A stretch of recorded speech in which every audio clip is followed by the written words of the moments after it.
Hi, this is Laura Cox Kaplan. You're listening to She Said, She Said.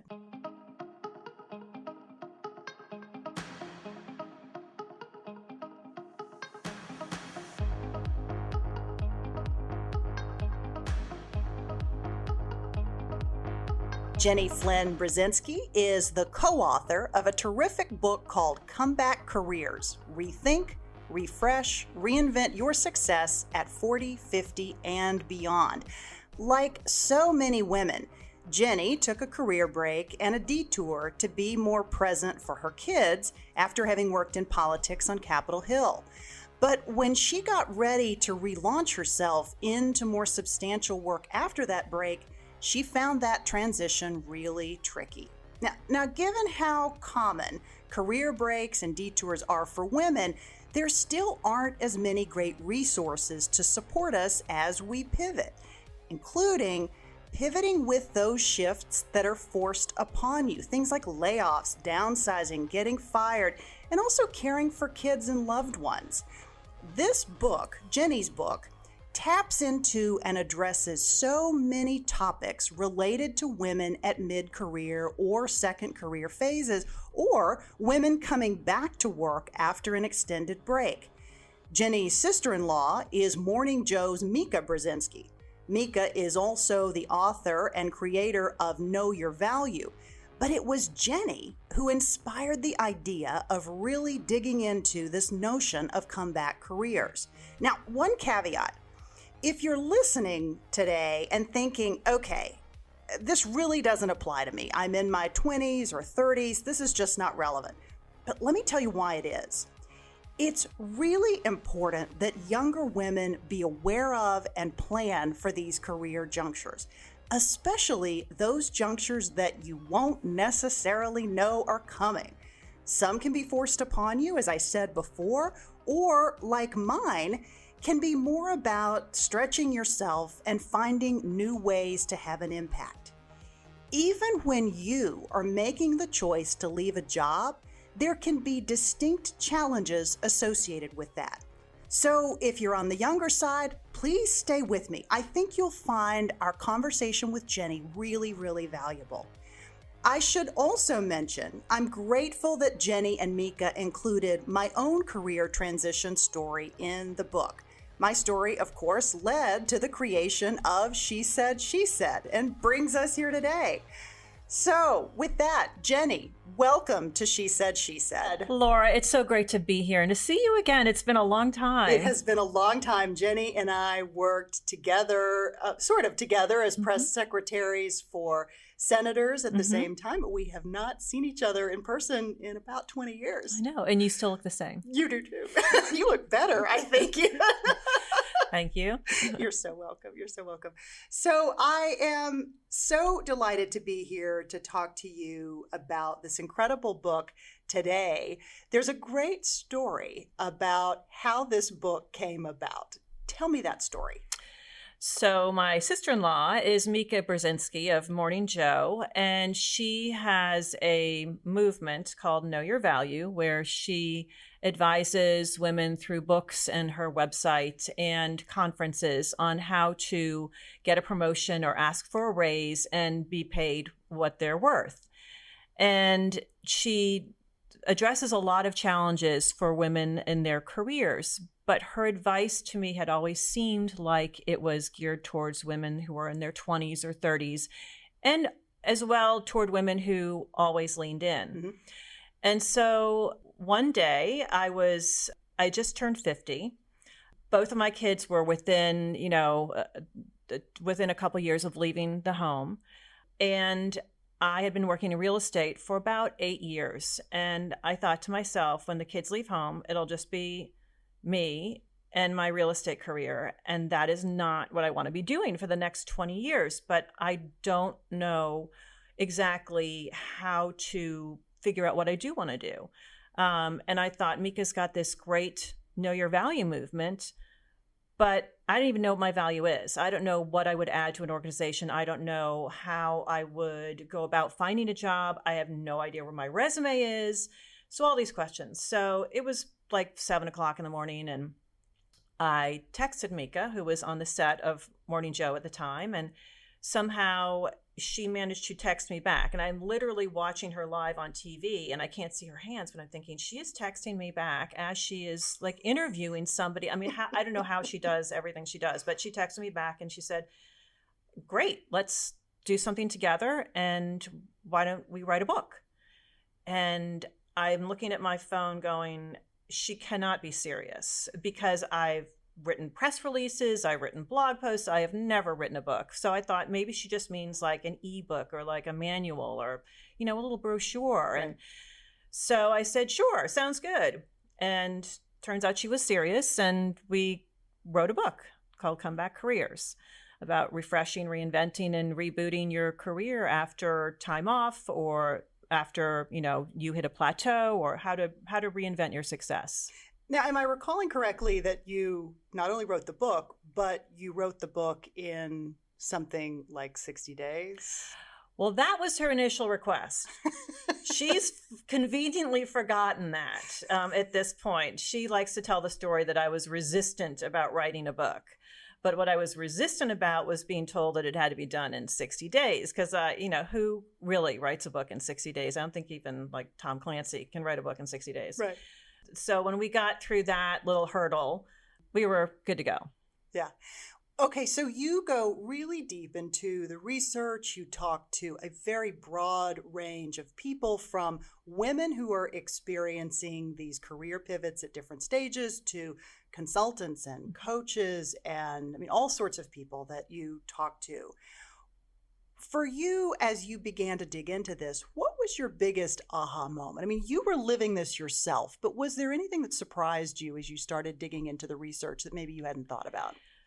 What surprised me the most is these women that I would talk to, how their view of themselves and their skills was so wildly different from my view of them. I would be talking to these women. I thought they were fantastic, that they had so much to offer.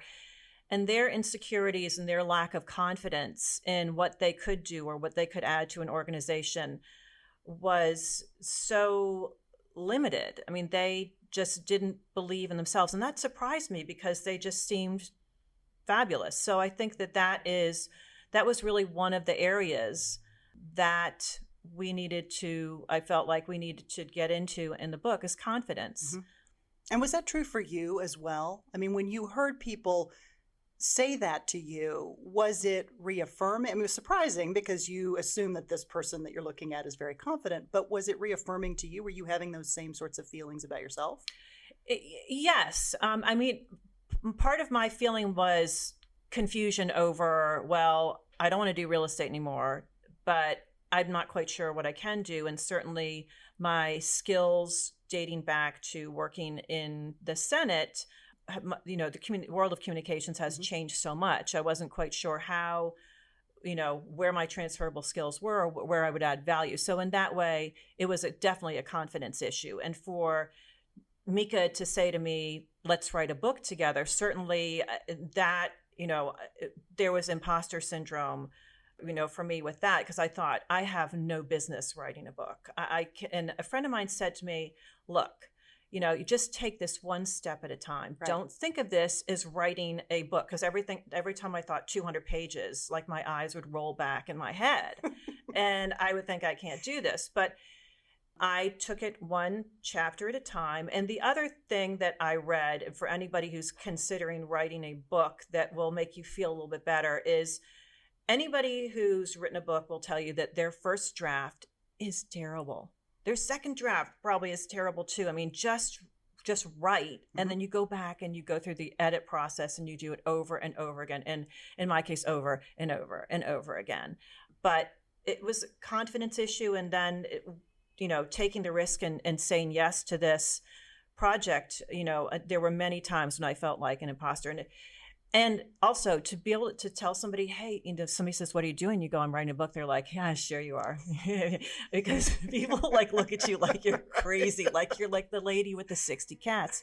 Sure, you're writing a book. That's nice. They kind of, be on your way. Yeah. How did you deal with that? Maybe did you talk about the fact that you were writing the book, or did you kind of hold your cards close to your vest? No, I talked about it. I said, I'm writing a book. And when it did, because Mika had a series of books coming out. So, and mine ended up being the caboose. So this project went on for longer than I would have preferred it to go on for. It went on for like 2.5 years. And so by, 2 years, and people were like, hey, how's that book going? Yeah.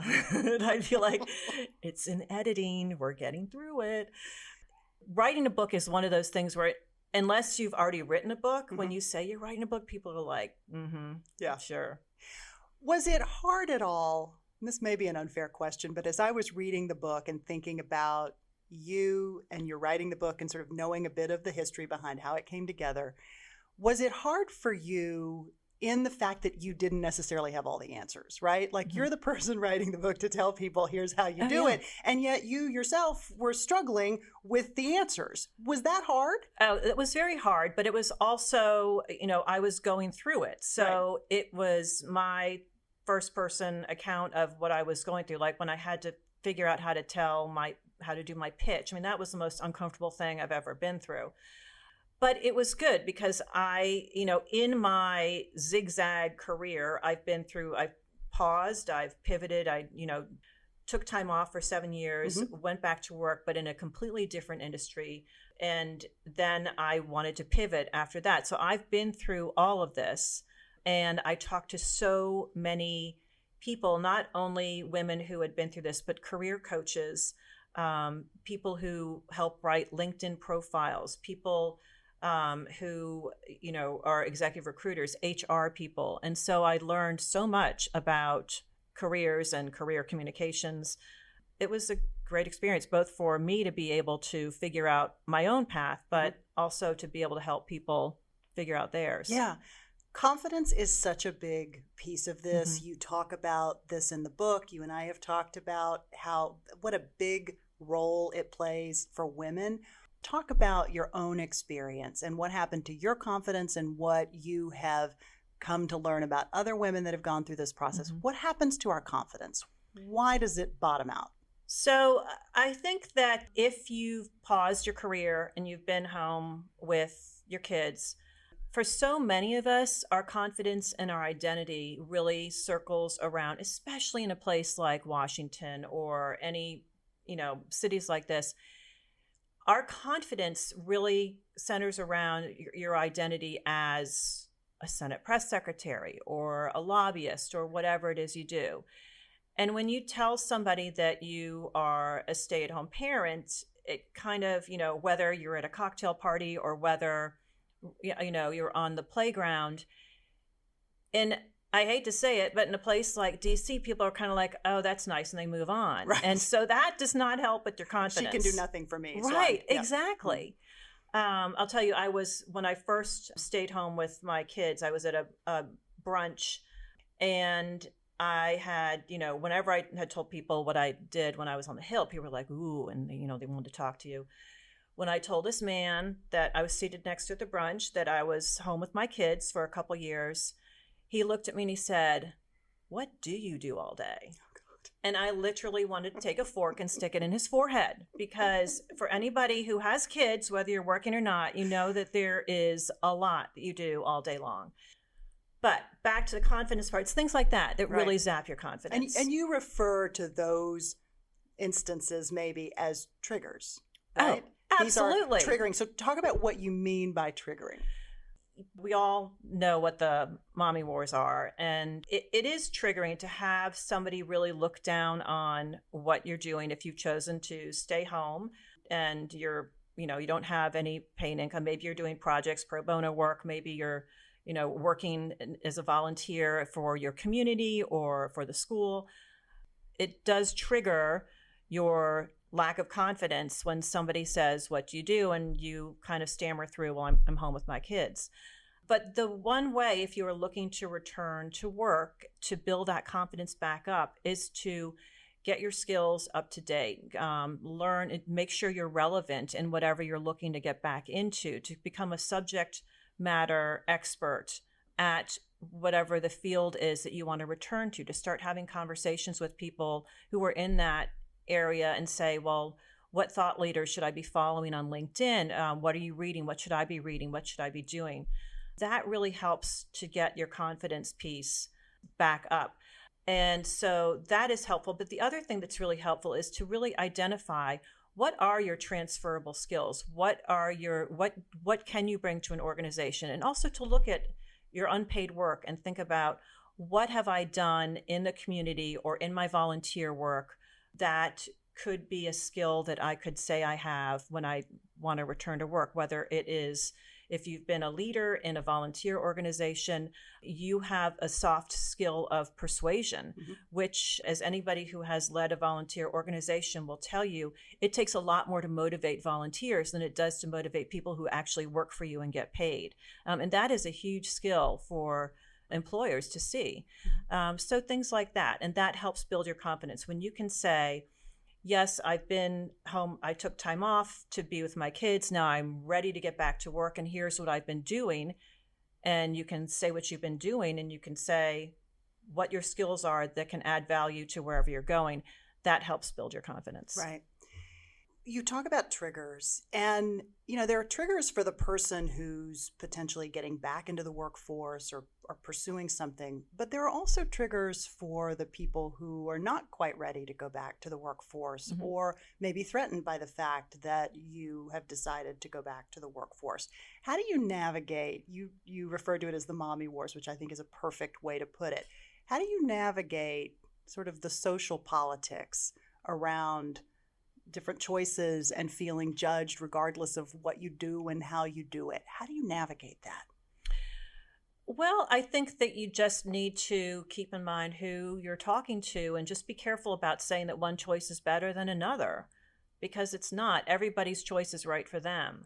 When I look back at the choices I've made, I certainly don't regret taking time off to be with my kids. I think financially it, was definitely not the best choice. And I think that there are other options now. There are a lot more part-time flex, project-based ways to keep up your skills if you are taking time off to be with your kids. But I think that in terms of being careful not to trigger, I think it just takes just being careful not to judge choices and not to say, I'm going back to work. I really think that you should start doing more stuff with your time too. Don't say things like that, because everybody comes to it in their own time. One thing that we tend to do if we've been home with the kids is that sometimes we do put up barriers. Like we say, well, I do want to get back into something, but I'm not going to do it until I get through, these projects with the kids, or until, my youngest is at a certain point. And sometimes that's completely legitimate, but sometimes it's also a little bit of an excuse that we put up out of fear, because we're a little bit nervous about putting ourselves out there. And how do we know the difference? Like, how do you know the difference if you are that person who's saying, well, I really want to go back, but I want to do these, 3 or 4 things first, or let's wait until, X child is X old, whatever it happens to be. How do you know the difference between really making a sound decision and just operating out of fear? Well, I'm a big advocate for bouncing ideas off your friends. I think that just getting together kind of a squad sounding board where you can say, I've been kind of thinking about this, but I'm not sure.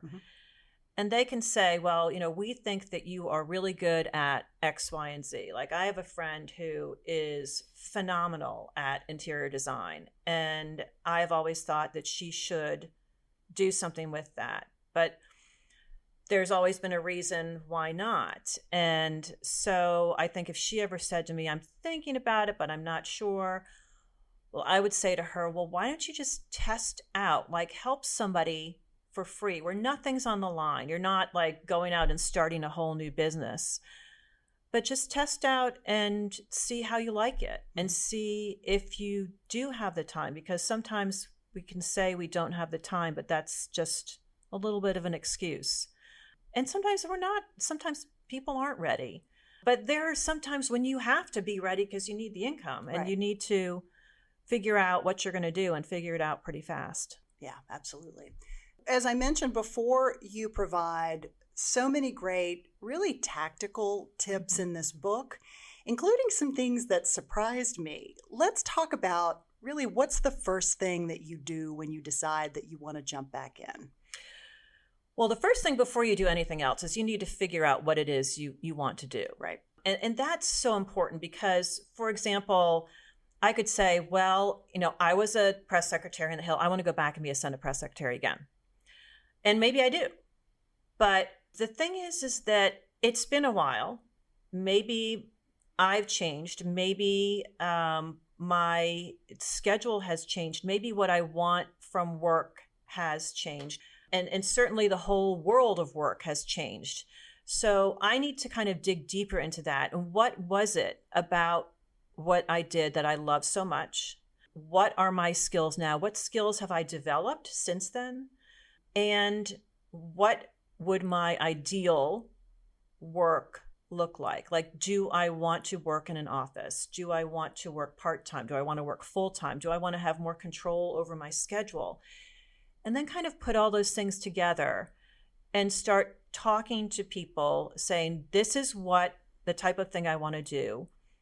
What would you do if you were me? Because if I, say I go on Indeed and I put in communications director, it's going to come up with a bunch of jobs, but that's probably only like 10% of what the whole world is out there of the types of things I could pursue that aren't exactly communications director, but they're tangential to it. And they're probably things that have popped up as the work world has changed over the past decade, or in my case, 2 decades since I was press secretary on the Hill, because everything's changed.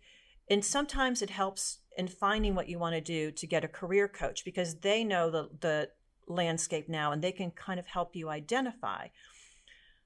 But the thing after that, after you kind of figure it out, you need to rev up your networks. You need to start talking to people and letting people know that you're interested in going back to work. And then after that, you do need to put your resume together. Yeah, that was my next question. Yeah. And resumes have changed so much. If you've been out of the workforce for a few years, there's a new approach to it. It's not, you are putting at the top of your resume a summary of what you bring. And depending on what job you're applying to, you want to kind of format that and describe your skills in a way that shows how you add value to that particular job. As opposed to the sort of broad way that we used to do resumes, where you had a career objective, but you're talking about something that's much more tailored specifically for that job. And you also, the advice that you give in the book is to have different resumes for different jobs. So your resume is now a dynamic document. And that makes it a little complicated because you go into your file on your computer and you've got like 10 different resumes. So you need to figure out a way to say, this is the resume that I used to apply for this job or that job. But you look at the job description and you look at what they're looking for and you compare it to your resume. And you figure out, without like making stuff up, of course, how your resume is going to, how you can make your resume better fit the job description. By emphasizing different things in a different way sometimes. Right. Talk about how you maybe thread that needle to weave things together that might not immediately to an employer seem relevant to that job, but how might you make volunteer work and a part-time job and various things actually sort of flow together in a contiguous way? Right. So you need to go back and find the common thread of what your skills have been in it. If you've paused and you've got a bunch of different volunteer things, to show what nuggets within those different volunteer jobs, what are the transferable skills? Have you raised money? Can you say how much you've raised? Have you led an organization? Have you volunteered in the community and say you've you've persuaded the town council to build a dog park, or what have you done, and what are the skills that you have shown and developed that you can, talk about in an interview or in your resume that might help solve this organization's problems, or might be the reason, they might be looking for somebody with your skills, and you've got to connect the dots for them on your resume, in your LinkedIn profile, in an interview, and show how your history of work, how your skills and experiences can add value to their organization. Yeah. How do you think organizations are looking at age at this point? This big question of ageism. Is there more of a bias for a woman who's going back to work in her 50s or 60s even, potentially, than if she were in her 30s? And how should a person prepare to navigate that?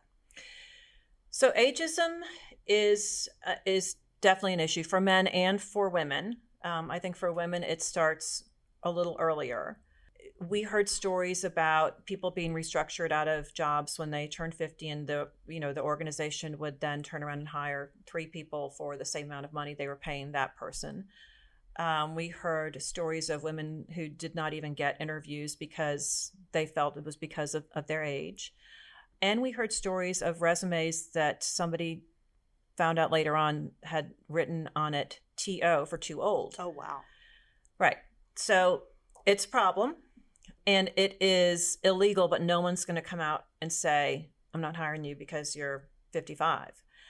The stereotypes that people have of people who are more mature are that they are unwilling to learn new things, they're stuck in the past, they may be rusty, or they won't fit in. They can't mix well with younger generations. So my advice is show that you can.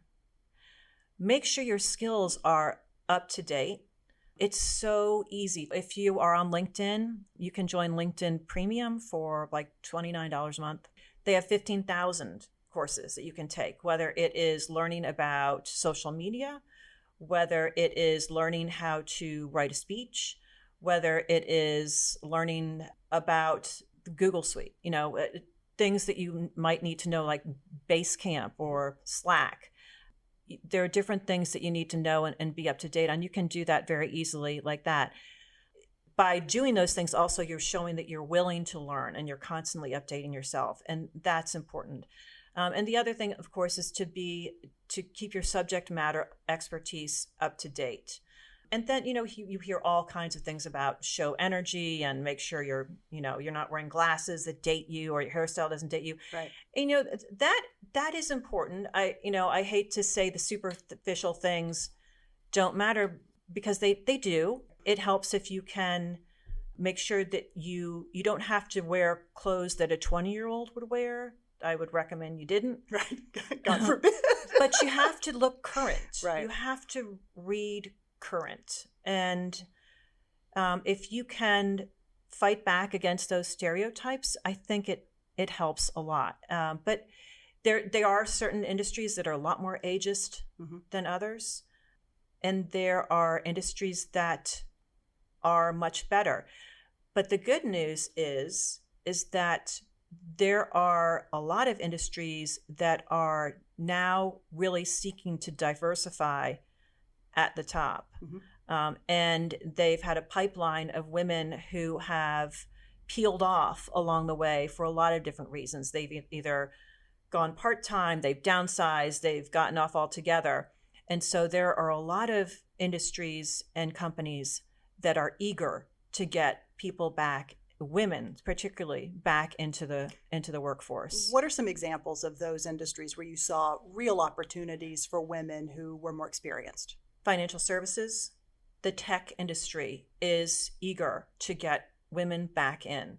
There are programs like returnship programs. There are mid-career returnship programs. So those are like internships, but for exactly. people at mid-career. And they're fantastic. They are hard to get. But there are a lot of blue chip companies that are now offering them. And they're paid. They're largely. paid. There are a lot of companies that are trying to expand them because they are working. They bring women in who make the cut, get into this program. You go through with a cohort, you go through a lot of different training and mentoring.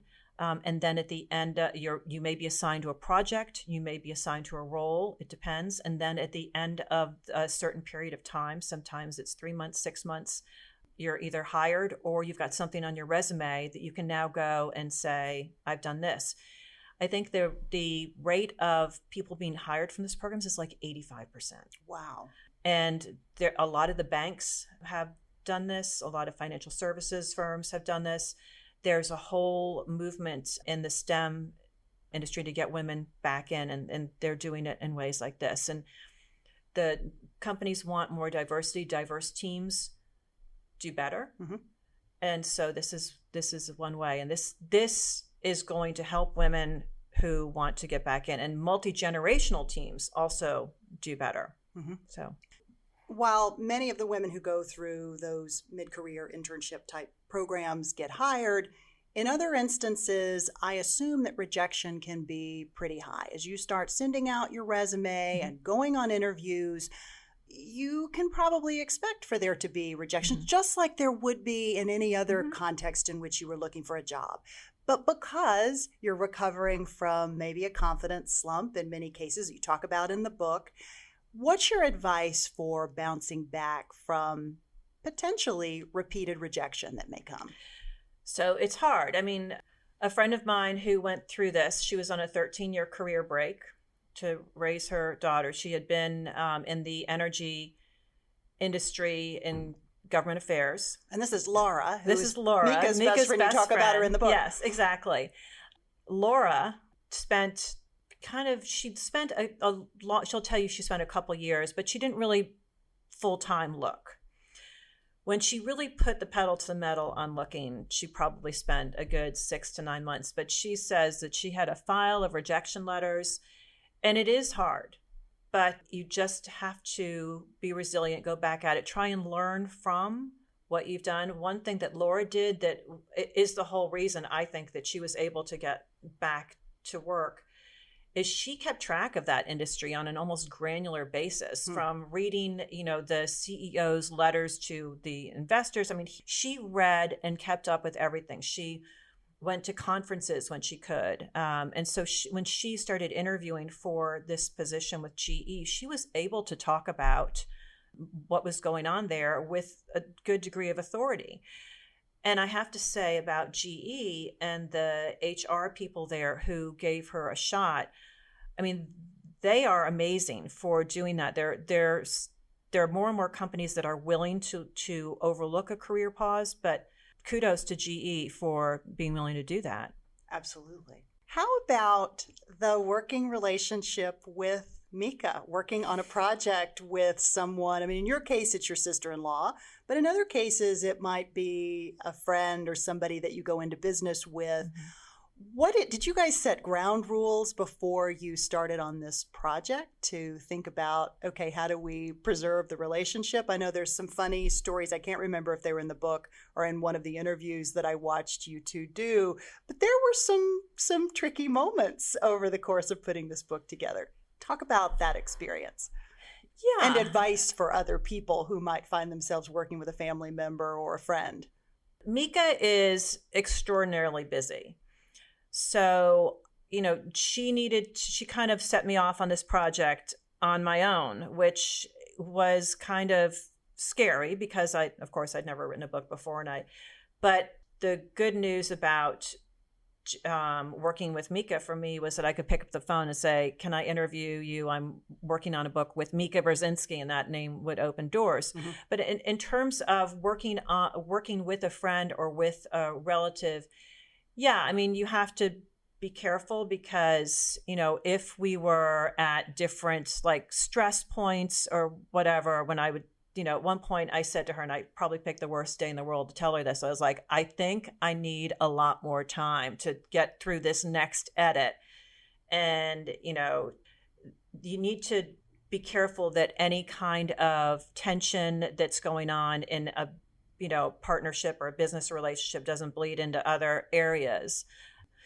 But I think that in terms of working with a friend on a project or an entrepreneurial venture, I think that from everybody I talked to for this book who had gone off and done their own thing or started a new business or a nonprofit, the message that I heard from virtually everybody is don't do it by yourself. Do this with a partner, because you can't, it's hard to do things on your own, whether it's the two women who started Grown and Flown or my friend Trisha Sabatini, who started Together We Bake. Yeah.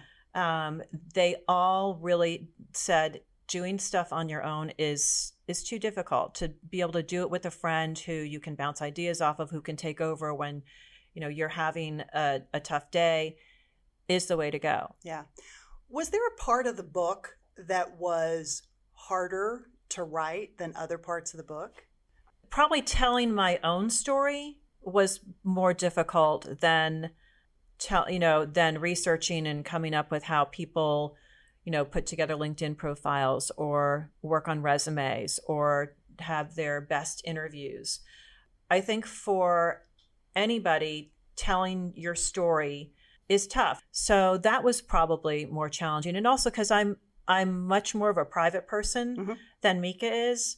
I didn't want to have my whole life out there, but at the same time, I wanted to be able to help women who were going through what I have gone through career-wise, so that they could find a way to either return to a career they loved or start their own business or gain some confidence.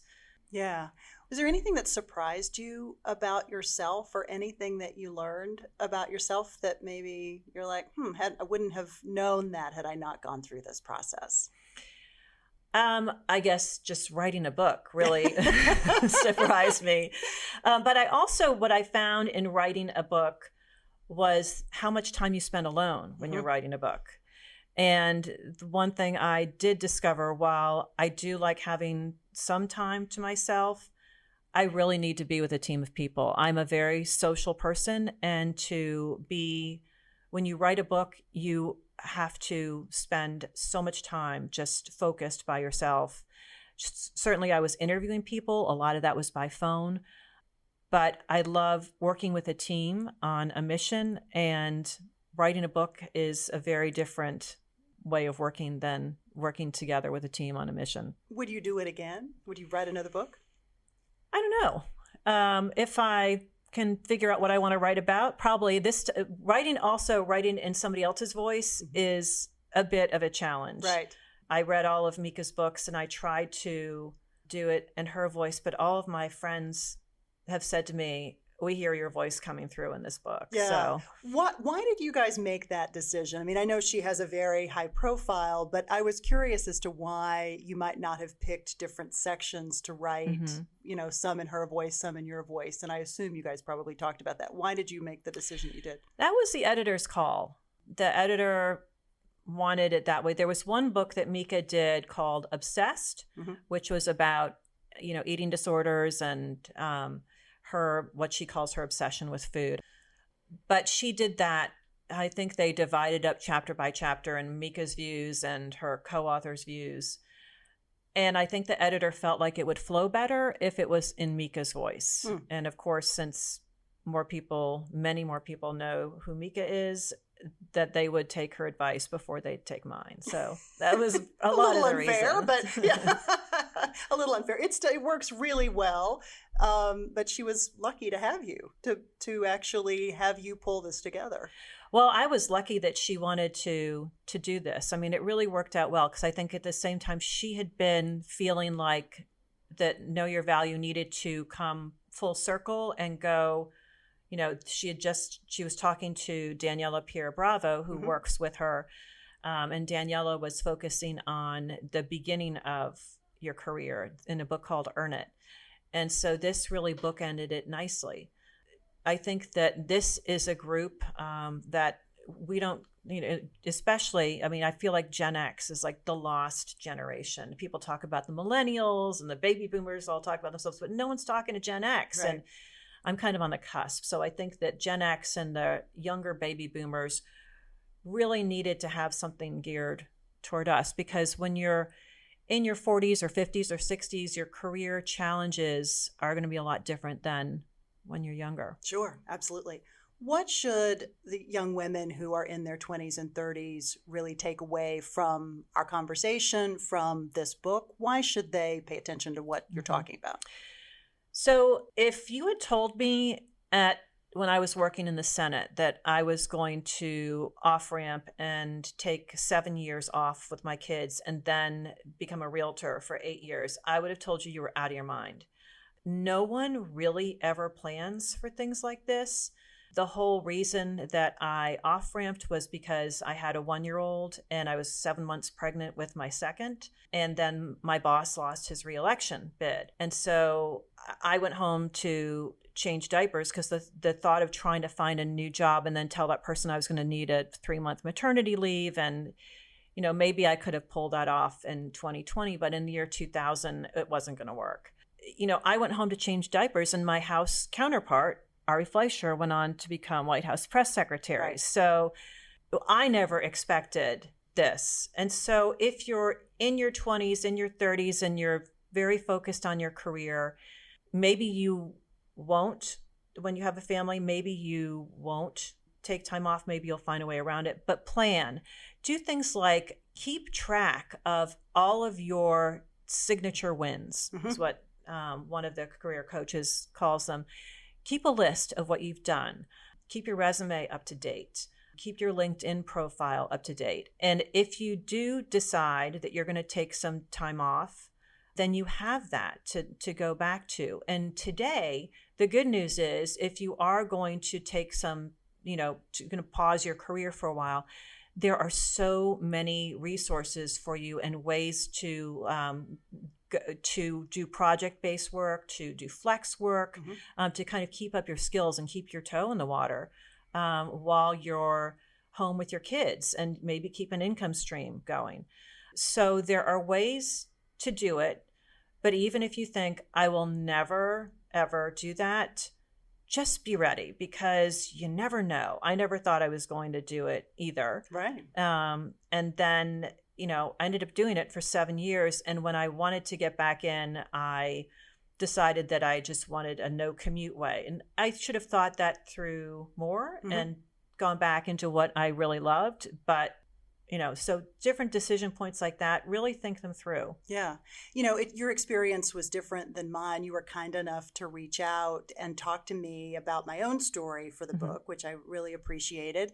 But my story was a little bit different in that I outgrew the job that I was in, and it had been my perfect job for many years. And then all of a sudden I found that I was not challenging myself in the same way that I had early on, and I needed to make a shift in order to do something that, at least for me, I felt would be more impactful. And I would never have seen that coming or anticipated it. You know what I mean? Like, it's hard to know that you're going to go through that, but I think knowing that most people or many people do at some juncture, and just being aware of the fact that that's normal and not struggling through it so much. Just recognize that sometimes you do need a break or to make a shift or a pivot or try something completely different to challenge yourself and keep growing. You guys did an awesome job including all these different voices and perspectives around the different dimensions. So it really is incredibly well done. Thank you. Yeah. It was great to do. When you think about this project, the book, what impact do you hope you will have had on others? I hope that women who are either pivoting, reinventing, or relaunching careers know how to tell their story after this and how to be okay with their story, how to say, yeah, I paused my career for a couple of years to raise my kids, but now I'm ready to go back and I'm excited and here's what I can bring to you. And that women, no matter what your choices have been career-wise, that you know your value. Yeah, it's great. One final question. We ask everyone who comes on the podcast for a single piece of advice, a life hack, or a mantra. Maybe it's something that you might have told your younger self or something that you tell your kids. But if you had to boil it down to one thing, what would that be? I would say to always remember that there is a pathway to a comeback, that everyone deserves a comeback, and you can find your own, but you have to get started and start saying yes to things. Yeah, Jenny, it's great. Really great. Thank you so much for being here. Thank you for having me, Laura. Really appreciate it. To learn more about Jenny and to find a link to Comeback Careers, check out the show notes for episode 86. You can buy the book on Amazon or wherever you get your books. And be sure to let me know what you think about the episode. You can contact me via the link at www.shesaidshesaidpodcast.com or via my email at laura@lauracoxkaplan.net. And a great big thank you to our friends at EFB Advocacy who hosted us this morning. We're really, really grateful for the time and the fancy studio space. It was really great to be here. As always, thanks so much for listening, and thanks so much to our guest, Ginny Brzezinski. Thank you.